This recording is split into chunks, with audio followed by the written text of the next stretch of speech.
This video is a little overdue. I saw the announcement for the product that I'm going to be talking about briefly. Briefly. I saw it yesterday, so I had hoped to get this out before that announcement was made. However, I found out about all of this during the height of RPG a Day and during the concluding days of a project I was working on using role-playing games as a kind of as a spark for creative writing seminar. So I just didn't have the time. So now is the time, and it's a little late. So apologies for that. What am I talking about? I'm talking about Eric Bloat. If you have seen some of the comments on my videos, or if you, I don't know, follow me on Twitter, I'm not really sure why you would do that and follow me here. But anyway, if you are following me on Twitter, then you'll get notifications when I like videos. So you should know the name Eric Bloat and Bloat Games.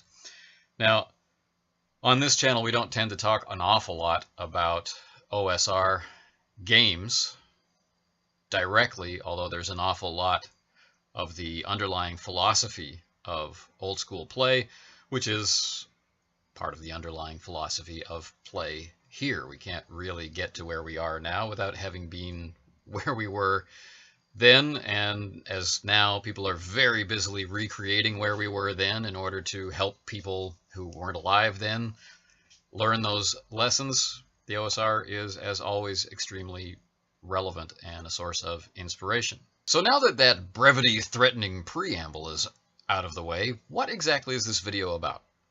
Well, Eric, during RPG Day, sent me a pre-release copy of a game that he's working on that will be going to Kickstarter to finance some nice production values, which is cool. Eric has already been involved with putting out some other games. For example, Survive This Zombies, which is an old school look at how to do a zombie apocalypse.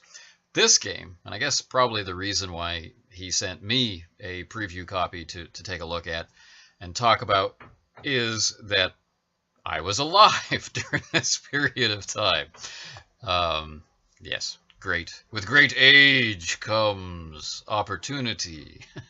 So, having lived through this period of time and being the appropriate age at that time as the characters you would play, maybe gives me some insight into what he was going for. And I think he met his goal.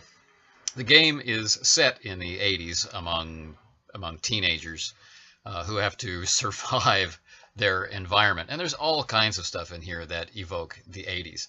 And let's take a look rather than just hear me talk.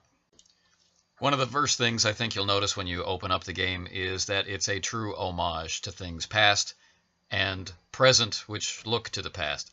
Direct references to the Frank Menser 1983 red boxed basic set of D&D.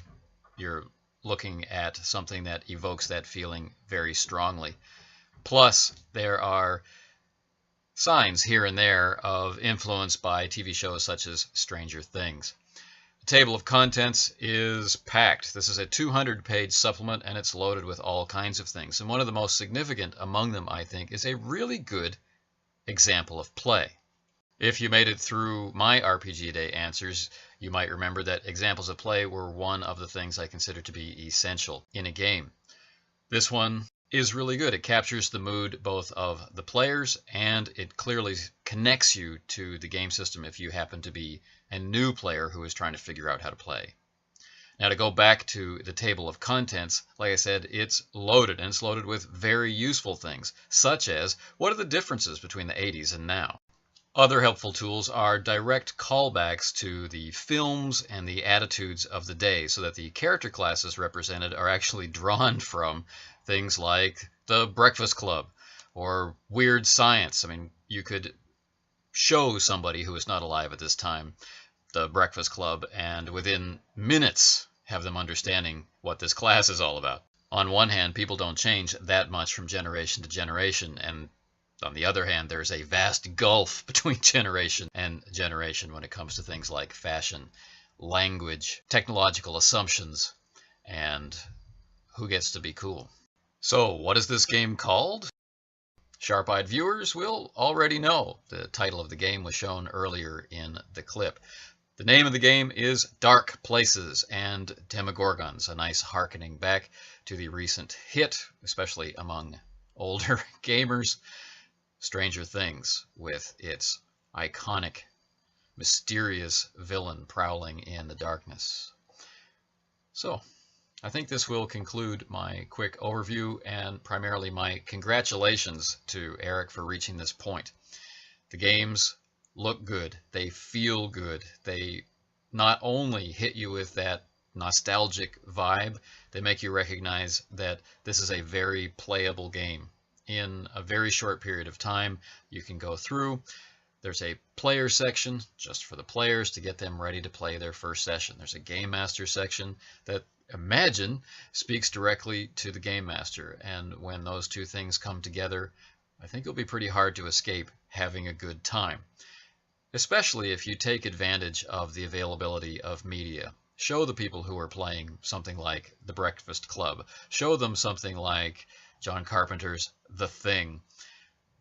Watch a couple of episodes of Stranger Things, Nightmare on Elm Street, something along those lines. Enjoy the soundtracks, enjoy the fashion, the slang, and then launch into your own adventures, either traveling backward in time through your own memory or creating time travel to a time you never knew, but people that you know do. Anyway, I hope you've enjoyed this quick overview, and I look forward to seeing what happens during the Kickstarter and beyond. Take care.